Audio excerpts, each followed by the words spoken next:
अस्सलाम वालेकुम। आज का हमारा टॉपिक है कैलस कल्चर। आज की वीडियो में हम कैलस कल्चर की फॉर्मेशन देखेंगे। उसके बाद फिर हम इसकी सिग्निफिकेंस और इसके स्टेजेस को डिस्कस करेंगे। कैलस कल्चर की फॉर्मेशन प्लांट टिश्यू कल्चर के हर प्रोसेस में होती है। हमने ऑर्गेनोजेनेसिस का टॉपिक देखा था, उसमें भी पहले कैलस कल्चर की फॉर्मेशन हुई थी, उसके बाद फिर एम्ब्रॉयड्स बने थे। एंथर और पोलन के कल्चर में भी पहले कैलस की फॉर्मेशन हुई थी, उसके बाद फिर हमने ऑर्गेनोजेनेसिस और एम्ब्रायोजेनेसिस देखा था।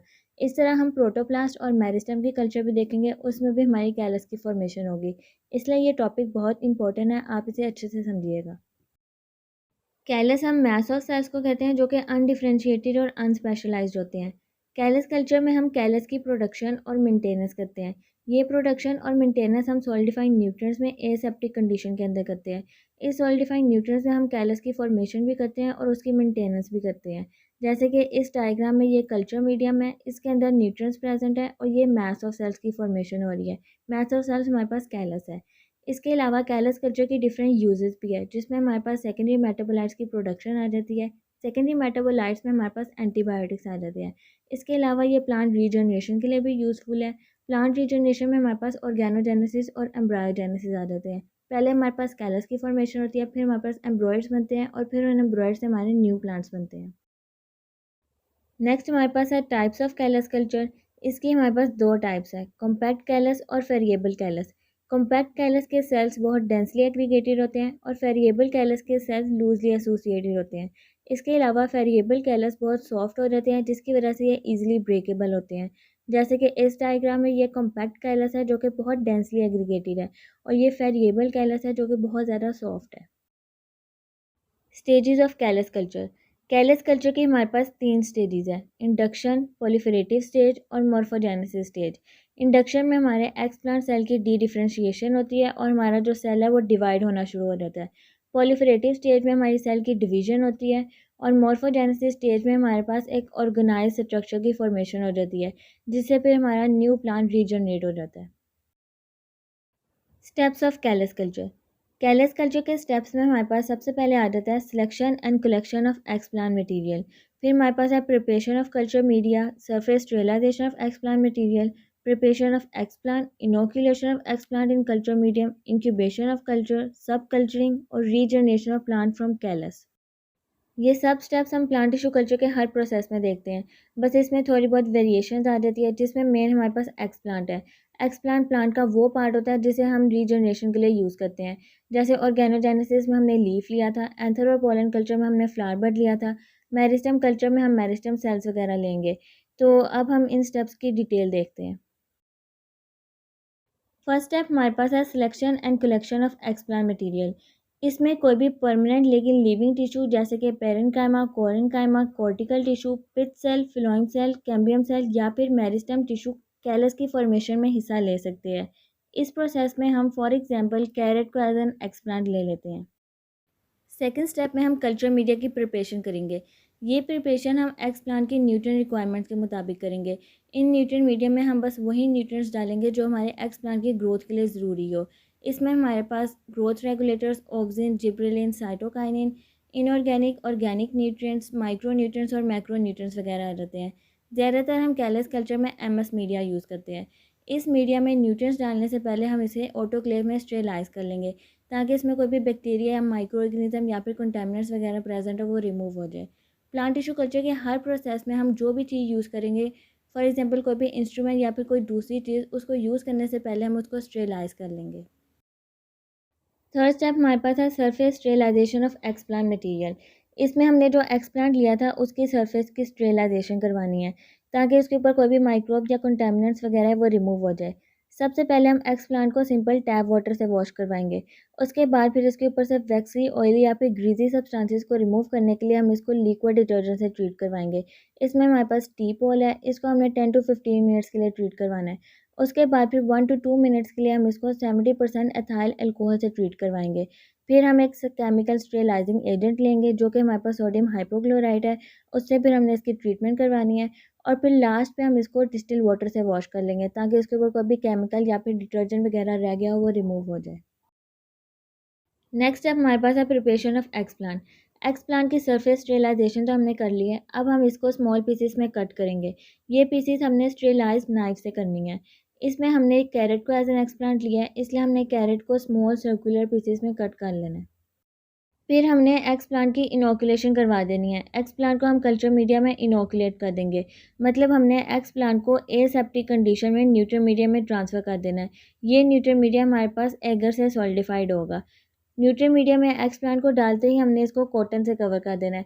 इसे हम कॉटन से इसलिए कवर कर देंगे ताकि कोई भी बैक्टीरिया वगैरह जो इन्वायरमेंट में प्रेजेंट है वो इसमें एंटर ना हो सके। फिर हमने एक्स प्लांट को इंक्यूबेट कर देना है। इसमें हम एक्स प्लांट की इंक्यूबेशन करवाएंगे। इंक्यूबेशन में हम कल्चर मीडिया में एक्स प्लांट को कंट्रोल फिजिकल कंडीशन प्रोवाइड करते हैं। इसमें हमारे पास टेम्परेचर, लाइट और ह्यूमिडिटी आ जाती है, मतलब जो कंडीशन हमारे एक्स प्लांट को ग्रोथ के लिए चाहिए हम उसको वहीं प्रोवाइड करते हैं। अब इन कंडीशन में एक्स प्लांट इन मीडियम में से न्यूट्रिएंट्स को यूटिलाइज करेगा और ग्रो और मल्टीप्लाई करेगा। फिर वो एक मैस ऑफ सेल में कन्वर्ट हो जाएगा। इन मैस ऑफ सेल को हम कैलस कहते हैं, जो कि अनऑर्गेनाइज्ड और अनडिफरेंशिएटेड सेल्स है। इस तरह से अब हमारी कैलस की फॉर्मेशन हो जाएगी। अब हमने डेफिनेशन में देखा था कि कैलस एक मैस ऑफ सेल्स है और कैलस कल्चर में हम कैलस की प्रोडक्शन और मेंटेनेंस करते हैं। यहाँ तक हमारी कैलस की प्रोडक्शन कंप्लीट हो जाती है। अब हमने इसको मेंटेन भी करना है। मेंटेन करने के लिए हम इसकी सब कल्चरिंग करेंगे। सब कल्चरिंग हम कैलस कल्चर की मेंटेनेंस को कहते हैं। अब सब कल्चरिंग हम क्यों करते हैं? क्योंकि जब हमने कैलस की फॉर्मेशन की थी तो कल्चर मीडिया में से कैलस ने अपने ग्रोथ के लिए न्यूट्रिएंट्स को यूटिलाइज कर लिया था, जिसकी वजह से वहाँ पे न्यूट्रिएंट्स ख़त्म हो गए थे। इसलिए अब हम सब कल्चरिंग करेंगे। इसमें हमने फ्रेश कल्चर मीडियम लेना है और उसमें हमने कैलस को रख देना है। इन कल्चर मीडियम में हमारे पास नए न्यूट्रिएंट्स प्रेजेंट होंगे, जिसकी वजह से हमारी कैलस की ग्रोथ होगी। जैसे कि इस डायग्राम में ये एगर मीडियम है जिसमें हमारी कैलस की फॉर्मेशन हुई थी, और ये हमारे पास फ्रेश कल्चर मीडियम है। इनमें हमने नए न्यूट्रिएंट्स डालने हैं और अपने कैलस को ट्रांसफ़र कर देना है। अब यहाँ पे हमारे कैलस से न्यू प्लांट की रीजनरेशन होगी, जिसके लिए हमने ये पूरा प्रोसेस परफॉर्म किया है। तो लास्ट स्टेप हमारे पास है regeneration of plant from callus. इसके हमारे पास 2 डिफरेंट वेज है, ऑर्गेनोजेनेसिस और एम्ब्रायोजेनेसिस। ऑर्गेनोजेनेसिस में यहाँ पे हमारे पास एक्स प्लांट से कैलस की फॉर्मेशन हुई है। फिर हमारे पास ऑर्गेनोजेनेसिस होगी। ऑर्गेनोजेनेसिस में हमारे पास ऑर्गन्स की फॉर्मेशन होगी। इसके हमारे पास 2 तरीके हैं। पहले या तो रूट्स की फॉर्मेशन होगी, फिर शूट्स की फॉर्मेशन होगी, या फिर पहले शूट्स की फॉर्मेशन होगी, उसके बाद फिर रूट्स की फॉर्मेशन होगी। फिर हमारा प्लांट रीजनरेट करेगा, उसको फिर हमने एक सेपरेट पॉट में रखना है जहाँ पे उसकी प्रॉपर्ली ग्रोथ हो जाएगी। और एम्ब्रायोजेनेसिस में हमारा डायरेक्ट प्लांट नहीं बनेगा। इसमें पहले सोमैटिक एम्ब्रॉय बनेंगे और फिर उन एम्ब्रॉय से हमारे प्लांटलेट्स बनेंगे, जिसे फिर हम पॉट में रखेंगे और फिर हमारा प्लांट ग्रो करेगा। अब हम कैलस की फॉर्मेशन को डायग्राम से देख लेते हैं। इसमें हमने सबसे पहले कैरेट को एक्सप्लांट के तौर पर ले लिया। फिर हमने कैरेट को टैप वाटर से वॉश किया। उसके बाद इसकी स्टेरिलाइजेशन के लिए हमने इसको अल्कोहल से ट्रीट किया। फिर हमने इसको सोडियम हाइपोक्लोराइड से स्टेरिलाइज़ किया और लास्ट में फिर हमने इसको डिस्टिल वाटर से वॉश कर लिया। फिर हमने स्टेरिलाइज्ड नाइफ से इन एक्सप्लांट के स्मॉल पीसेस कर लिए। जैसे कि इस डायग्राम में ये हमारे पास कैरेट के स्मॉल सर्कुलर पीसीज हो गए। फिर हमने इनकी इनोकुलेशन करवाई। इनोकुलेशन के लिए हमने एक्स प्लांट को कल्चर मीडिया में रख दिया जहाँ पे हमारे पास न्यूट्रिएंट्स प्रेजेंट थे। वहाँ पे हमारे पास कैलस की फॉर्मेशन हो गई। फिर हमने इनकी इंक्यूबेशन करवाई। हमने इसको सस्पेंशन कल्चर में रख दिया। वहाँ पे ऑर्गेनोजेनेसिस और एम्ब्रायोजेनेसिस से प्लांट की रीजनरेशन हुई और न्यू प्लांट बन गया। नेक्स्ट हम कैलस कल्चर की सिग्निफिकेंस देख लेते हैं। इसमें जो सबसे पहली इंपॉर्टेंस है कैलस कल्चर की वो ये है कि ये पूरा प्लांट को रीजनरेट कर सकता है। जब हम कल्चर मीडियम में वो सब न्यूट्रिएंट्स और हार्मोन्स डालेंगे जो प्लांट के ग्रोथ के लिए ज़रूरी है, तो उससे फिर हमारा पूरा प्लांट रीजनरेट हो जाएगा। फिर कैलस टिश्यू जेनेटिक वेरिएबिलिटी के लिए भी एक अच्छा सोर्स है, क्योंकि पॉसिबल है जब हम कैलस टिश्यू में प्लांट को रीजनरेट करवाते हैं तो फिर उनमें वेरिएशंस आती हैं, उनमें जेनेटिक वेरिएबिलिटी आती है सेल्स में। इसके अलावा हम कैलस कल्चर से सेल सस्पेंशन कल्चर भी बना सकते हैं। फिर कैलस कल्चर सेकेंडरी मेटाबोलाइट्स के लिए भी बहुत यूज़फुल है। सेकेंडरी मेटाबोलाइट्स में हमारे पास एंटीबायोटिक्स वगैरह आ जाते हैं। इसके अलावा ये बायोकेमिकल एसेज में भी बहुत इंपॉर्टेंट रोल प्ले करते हैं। बायोकेमिकल एसेज में हम किसी भी सब्सटेंसेस की केमिकल कंपोजिशन का पता लगा सकते हैं। तो ये था हमारा आज का लेक्चर। आज के टॉपिक में हमने देखा कि कैलस कल्चर एक अनऑर्गेनाइज्ड और अनस्पेशलाइज्ड मैस ऑफ सेल्स होते हैं। कैलस कल्चर में हम कैलस की प्रोडक्शन और मेंटेनेंस करते हैं। इसके अलावा फिर हमने देखा कि कैलस कल्चर को हम सेकेंडरी मेटाबोलाइट्स के लिए भी यूज़ करते हैं और इसके अलावा ये प्लांट रीजनरेशन में भी बहुत इंपॉर्टेंट रोल प्ले करते हैं। फिर हमने कैलस कल्चर की टाइप्स देखी, जिसमें हमारे पास कॉम्पैक्ट कैलस और वेरिएबल कैलस थे। कॉम्पैक्ट कैलस में हमने देखा कि इसमें सेल्स डेंसली एग्रीगेटेड होते हैं और वेरिएबल कैलस में हमारे जो सेल्स हैं वो लूजली एसोसिएटेड होते हैं। इसके अलावा ये कैलस बहुत ज़्यादा सॉफ्ट होते हैं, जिसकी वजह से ये ईजिली ब्रेकेबल होते हैं। फिर हमने कैलस कल्चर की 3 स्टेजेस देखी, जिसमें हमारे पास इंडक्शन, प्रोलिफरेटिव स्टेज और मॉर्फोजेनेसिस स्टेज थी। इंडक्शन में हमने देखा कि इसमें हमारे जो एक्स प्लांट है वो डी डिफ्रेंशिएट होते हैं। प्रोलिफरेटिव स्टेज में हमारी सेल की डिवीजन होती है और मॉर्फोजेनेसिस में हमारे पास एक ऑर्गेनाइज्ड स्ट्रक्चर बन जाता है, जिससे फिर हमारी प्लांट की रीजनरेशन होती है। फिर हमने कैलस कल्चर के स्टेप्स देख लिए। इसमें हमारे पास सबसे पहले था selection and collection of explant material. इसमें हम सबसे पहले एक्सप्लांट को सिलेक्ट कर लेंगे, उसके बाद फिर हमने उसको कलेक्ट कर लेना है। फिर हमने कल्चर मीडिया की प्रिपरेशन करनी है। इसकी प्रिपरेशन में हमने सिर्फ वही न्यूट्रिएंट्स डालने हैं जो हमारी एक्सप्लांट की ग्रोथ के लिए ज़रूरी हो। फिर प्रिपरेशन ऑफ एक्सप्लांट में हमने एक्सप्लांट की स्टेरिलाइजेशन करवाई और उसको स्मॉल पीसेस में कट कर दिया। फिर हमने एक्सप्लांट की इनोकुलेशन कर दी। इनोकुलेशन में हमने एक्सप्लांट को कल्चर मीडिया में ट्रांसफ़र कर दिया। उसके बाद फिर हमने इसकी इंक्यूबेशन करवा दी। इंक्यूबेशन में हमने एक्सप्लांट को कंट्रोल फिजिकल कंडीशन प्रोवाइड किए, जिसमें हमने इसको सिर्फ वही कंडीशन प्रोवाइड किया जो इनकी ग्रोथ के लिए इंपॉर्टेंट है। इंक्यूबेशन में हमारी कैलस की फॉर्मेशन कंप्लीट हो गई थी। अब फिर हमने इनकी सब कल्चरिंग करवाई थी। सब कल्चरिंग में हमने कैलस को फ्रेश कल्चर मीडिया में रख दिया था, जिसमें हमारे पास नए न्यूट्रिएंट्स प्रेजेंट थे। यहाँ पे कैलस ने रीजनरेट करना शुरू कर दिया।